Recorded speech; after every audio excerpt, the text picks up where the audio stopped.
தம் கிருபை பெரிதல்லோ என் ஜீவனிலும் அதே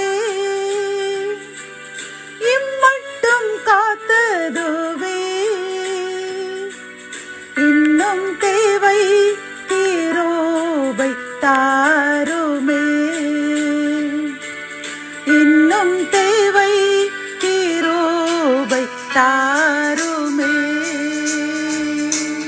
ஆண்டவரும் அருமை இரட்சகருமாகிய இயேசு கிறிஸ்துவின் ஈடு இணையற்ற நாமத்தில் சேனைகளின் கர்த்தர் ஊழியத்தின் மூலம் 11/9/2025 இந்த நாள் உங்களுக்கும் உங்கள் சந்ததிகளுக்கும் மகிழ்ச்சியின் நாளாக அமையப் போகிறது என்று மனதார வாழ்த்துகின்றேன்.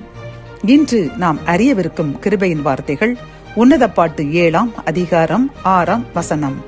மன மகிழ்ச்சியை உண்டாக்கும் என் பிரியமே, நீ எவ்வளவு ரூபவதி, நீ எவ்வளவு இன்பமுள்ளவள்.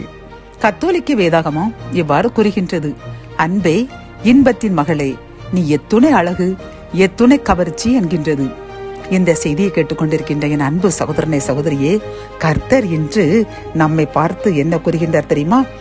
மன மகிழ்ச்சியை உண்டாக்கும் நாம் கர்த்தருக்கு பிரியமானவர்களாம். அவர் நம்மை குறித்து இன்பம் கொள்கின்றாராம், மகிழ்ச்சி அடைகின்றாராம். பிரியமானவர்களே, அவர் நம்மை அன்பே என்று ஆசையுடன் அழைக்கின்றார்.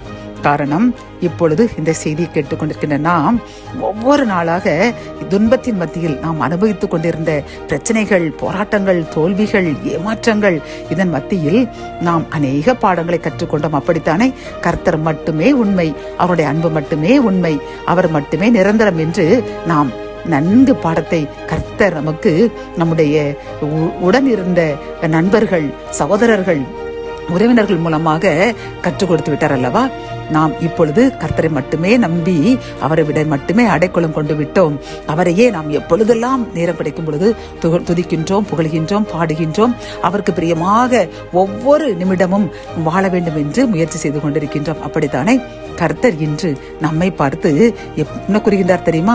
என் அன்பே என்று அவர் ஆசையுடன் கூறுகின்றார். பிரியமானவர்களே, இன்பத்தின் மகளே, உன்னை எவ்வளவு அழகுள்ளவளாக காணப்படுகின்றாய். உன்னுடைய நடவடிக்கைகள், உன்னுடைய பேச்சுகள், உன்னுடைய சிந்தனைகள் மிகவும் அழகாக இருக்கின்றது.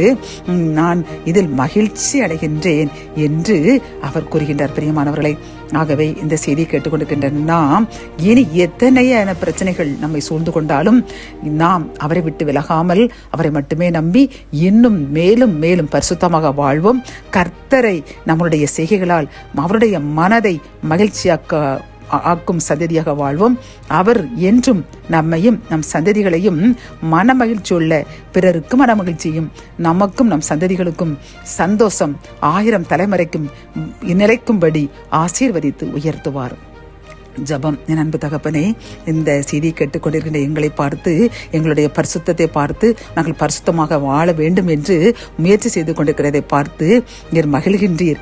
எங்களை நீர் அன்பே என்று அன்போடு அழைக்கின்றீர். அந்த கிருபைக்காக நன்றியப்பா. எவ்வளவு பிரச்சனைகள், போராட்டங்கள் வந்தாலும் நாங்கள் பாடங்களை கற்றுக்கொண்டு உண்மை அதிகமாக அண்டிக் கொள்வோம் என்று நாங்கள் தீர்மானிக்கின்றோம். நீங்கள் தீர்மானத்தை ஏற்றுக்கொள்ளுங்க, இன்னும் பரிசுத்தமாக மாற்றுங்க. மீட்பர் இயேசுவின் மூலம் ஜெபம் கேளும் நல்ல தகப்பனே, ஆமேன்.